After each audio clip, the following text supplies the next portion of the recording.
रजत दलाल का इस्तेमाल कर रही है ये ईडन, सारा, कशिश, इन सब ने मिलकर रजत दलाल को फंसा लिया। और रजत दलाल वो बेचारा सीधा और साफ दिल का इंसान था और फंस गया इन आरडीज एंजल के जाल के अंदर। भाई एक बड़ी अच्छी टर्म कॉइन की गई थी कि हम सब आरडी की एंजल, आरडी यानी रजत दलाल की। लेकिन अब देखिए किस तरीके से धोखा दे रहे हैं एक एक करके। एक तरफ यामिनी मल्होत्रा है जो करणवीर मेहरा के भी साथ बैठती हैं, जो विवियन डिसाना के भी साथ बैठती हैं। वो चक्कर में रहती हैं कि झुकाव इस तरफ हो जाए और इस तरफ के वोट भी मुझे मिल जाए। लेकिन रजत दलाल के पास आके कहती हैं कि भाई हम तो एक ग्रुप हैं, हम तो बेसिकली आपके ग्रुप हैं, आपकी एंजल्स हैं। दूसरी तरफ कशिश, आए है भाई साहब, इनसे ज्यादा तीखा वार तो कौन ही करेगा। कशिश को जब मौका मिला तो उन्होंने रजत को ही नॉमिनेट कर डाला और ये चीज कहीं ना कहीं थोड़ी सी अखरने वाली है, थोड़ी सी ये चीज बुरी लगने वाली है। क्योंकि आप जिस लड़की की मदद कर रहे थे, आपको लगा कि ये मेरे ग्रुप है, मेरी दोस्त है, उस लड़की ने आपको धोखा दे दिया। आप कहते थे कि मैं रजत दलाल में फादर फिगर देखती हूं और फिर तो अपने एक तरीके से अपने फादर फिगर वाले इंसान के पीठ में छुरा घोपा है।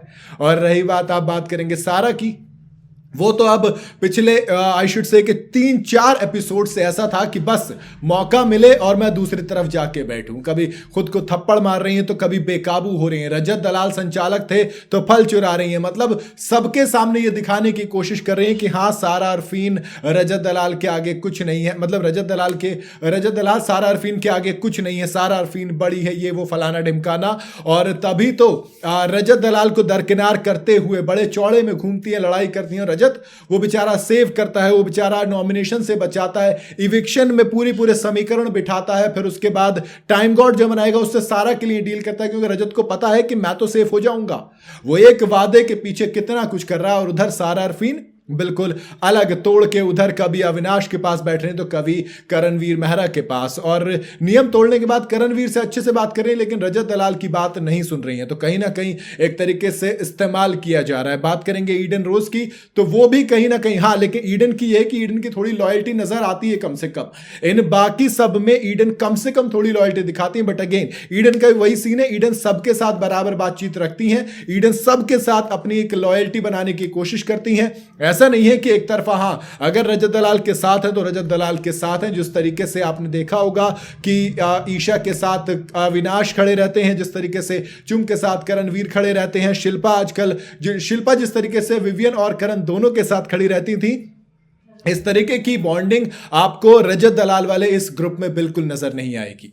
और इन दोनों की वजह से ना, अब खासकर कहूं तो यामिनी, कशिश और सारा, इन तीनों की वजह से जो ये सो कॉल्ड ग्रुप बना था, रजत दलाल ने जो एक मुट्ठी बनाने की कोशिश की थी, वो टूटती सी नजर आ रही है, वो खुलती सी नजर आ रही है। और कहते हैं जब तक 5 उंगलियां मुट्ठी बनेंगी तभी मजबूत होती हैं, जहां एक उंगली भी टूटी तो मुट्ठी खुलनी शुरू हो जाती है। और अब तो ये टूटने की बात आ रही है। रजत दलाल बेचारे अकेले पड़ गए हैं। वैसे तो रजत ने टाइम गॉड वाले टास्क में भी कहा था कि सोलो खेलना चाहता हूं, और अब मैं चाहता हूं कि हाँ, रजत दलाल सोलो अकेले खेलें और बताएं कि देखो दोस्त, आपका ही फायदा था जब आप मेरे साथ ग्रुप में थे।